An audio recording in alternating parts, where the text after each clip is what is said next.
This morning's operation rounded off a 4-month-long joint investigation meant to curb the ever-increasing heroin and drug problem that's going on here in the county, namely in the Topton area. While officials say the suspects charged are lower-level dealers, 12 reportedly had the potential to deliver a fatal dose. Of the 13 charged, Berks County District Attorney John Adams says 2 were Brandywine Heights high school students, including one 18-year-old male senior.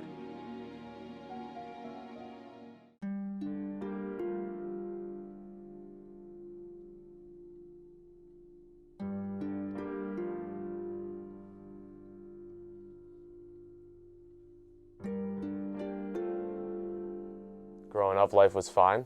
You know, I had everything that really ever wanted. My parents were always there for me. My parents stayed together throughout, you know, me being a child, so I didn't grow up in a separate family or anything like that. And they tried their best to give me anything I wanted, and for the most part, I got it.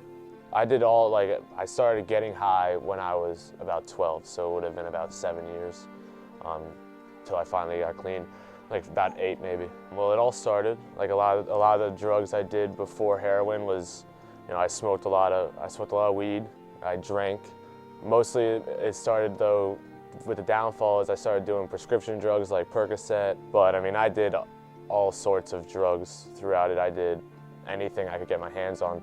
I did cough medicine if I had to. You know, not like drugs that you probably shouldn't be doing to get high. I did anything I could to get high. I don't really blame anybody else for, you know, what the drugs I did. I mean, the people I hung out with sort of did the drugs too, so, you know, they were there, but they didn't force it on me. Sometimes they didn't even offer it to me. Sometimes I just asked them for it and they gave it to me. So I can't really blame anybody else other than myself. I started heroin when I really started to do the Percocets and the opiates and stuff like that, and I really started to like it. I couldn't get a hold of that as much as I thought I would be able to, and it was also pretty expensive compared to when I got told that heroin is actually cheaper and easier to find. And so I blocked out the fact of all the stuff I learned when I was a kid about heroin and just pretended it was, you know, maybe like a perk or something like that, you know, something different. And and I started doing it a lot more because of that, because it was a lot cheaper, a lot easier to find, and altogether it was a lot better, the high, technically.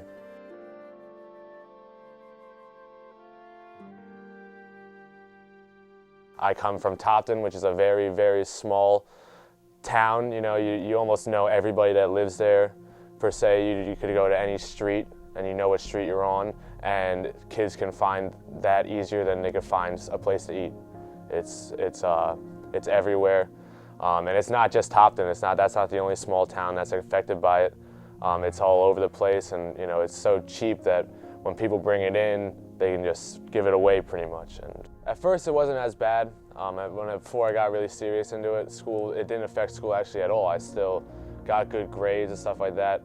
But then it started to get really bad, and I started skipping school a lot. I barely was there at all, or I'd leave early. Or if I was at school, I was like just sleeping or, you know, not really paying any attention to anything because I didn't want to be there. The only thing I wanted to do was get out of there and get high. So, you know, it drastically affected my school life. I actually almost didn't graduate because of it. I actually graduated by like the skin of my teeth and by the help of teachers at the school who were willing to help me no matter what. And luckily, that's the only reason I graduated. I saw a student who changed physically, mentally, became more aggressive, became more closed, wouldn't talk to me in way, you know, if I asked a question, would hide, would lie to me about things, would minimize, all the traits. I mean, all the traits that there's something going on in our life. Well, I don't know what that was at the time, but, it didn't take long for me to put together the facts of the case, and he became Jekyll and Hyde. There it is, being Jekyll and Hyde. He was a totally different person, 180 degrees. In my family, though, it was almost instantaneously that my family life started to drastically change and stuff like that. My parents, didn't get along 100% prior to me doing heroin because of me doing other drugs, but it got extremely worse with that. There were a lot of times where they have to kick me out because of how bad it was, and you know, or a lot of times I just couldn't trust, you know, they didn't have any trust in me, and I don't blame them. I didn't give them any reason not to, or to trust me, but it definitely changed extremely. The only way I could really support the habit I had was to start selling it, and you know, it made it a little easier. Not really, it made my usage go up a lot higher.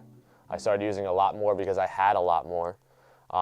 And then even when I had a job, I always needed more, no matter what. I had money and I still needed more, so I had to continue to sell it to try to support that habit that never stopped. It just always got more, always was more and more and more. You know, like the worst thing is like when I was there, when I was doing it, I didn't think I had a problem. I probably didn't notice that it was such a bad problem till a month or two when I finally got my head clear and I started to get clean. It was hell. Life was hell, and but the drug messed up with my head so much that it just kept saying, "You're fine, and it'll get better if you just keep getting high." And so, you know, like part of the reason I started to change it a little bit is because I was homeless at the time. I didn't really have anywhere to go. I was sort of like living on the streets or just sleeping on people's couches for as long as I could. You know, when I got arrested, it was pretty crappy, I'd say. You know, it wasn't the best. I didn't really see it coming. At the time, I wasn't really selling per se like they accused me of. I was sort of just getting stuff for people and then getting something out of it. And, you know, it was pretty scary. I was actually gonna go to rehab, and I came home and there was a note on the door from the cops, and, you know, so we contacted the police instead of running. And when they came like I was a serious, you know, like I did something extremely serious, and I did, but not the way I think they acted. They came in, guns pulled. My family was there. My parents were right there. They pushed right past my parents. They took me out, you know, they put me in a car right in front of my parents. It was, you know, at the time, I thought it would have been an eye-opener. Unfortunately, I can't say I got clean after I got arrested. I went to 3 official rehabs, like 30-day or more programs, and then I was in a dual facility psych ward rehab for 14 days, so about 4. And then once I got there, my head cleared up, and it made me realize how bad it really was and how big of a problem it really was. But it messed up my head so much I couldn't see it while I was doing it. One of the big things that helped with that last one is I think the biggest part is I actually wanted to do it. The first 2, I didn't really want to be clean. The first one, especially, I was forced to go to when I got arrested. It was just for me to get out of jail. And so I didn't take that seriously at all. And same with the second one. So when I got to that third one, I think one of the biggest things is I really wanted to do it. But another thing is it was a very different rehab. It was a longer program. It was 90 days, but it was a lot more lenient. They took you to the gym. It was a little smaller, it was more comfortable housing and stuff like that. So, you know, it made me realize that I can get clean in sort of a normal environment and have fun being clean, other than the other 2, which were just, it was strictly wooden chairs and groups all day. And it wasn't as fun for me. It didn't make me want to stay clean the way it was. It's about time you guys ass in gear. That's what I have to say to him. It's about time, because he wasted 3 to 4 years doing nonsense that affected him and his family, his brother, his friends, and people that cared about him. And the hardest part about the whole process is, you know, because you care about someone or you want the best for someone, you want to get involved in their life, and then you're seen as meddling because they don't want you involved. It's not that they don't, but they don't in some way. So they want to be, you know, they want to stay away from you, but you want to keep trying because they're not worth giving up on. My life has changed. I mean, it's a complete 180, I'd have to say. You know, the less important parts is like physically, you know, I used to weigh 130 pounds. I weigh 185 pounds now. You know, I have color to my skin where I used to be all pale and shrunk up. I have an appetite like a pig. I eat all the time where I used to never eat anything at all. You know, I have a good job. I make a good amount of money to support the family I sort of started, or I'm starting, but most importantly, mentally and emotionally, has changed a lot. mentally, I feel like I'm here a lot of times where I used to space out a lot. And emotionally, you know, I can actually be happy and be happy without having to do some sort of drug or alcohol to enforce that or make it, you know, there. It's a real happiness and stuff like that. And on top of that, I can be sad or I can be mad and have more control of my emotions than I ever did when I was getting high. And that's like one of the biggest and most important changes that I feel, because that eventually will work down to my relationships with my family and relationships with my friends and everything like that. I don't care. No. Gotta have the Eagles hat on. I'm still in trouble with legal situations, with probation and stuff like that. I have groups and meetings I have to go to. I go to the gym every day. That's clear, you know, they say mind, body, and spirit will always help, so that's help my body, and my meetings and stuff for that are for my mind and my spirit.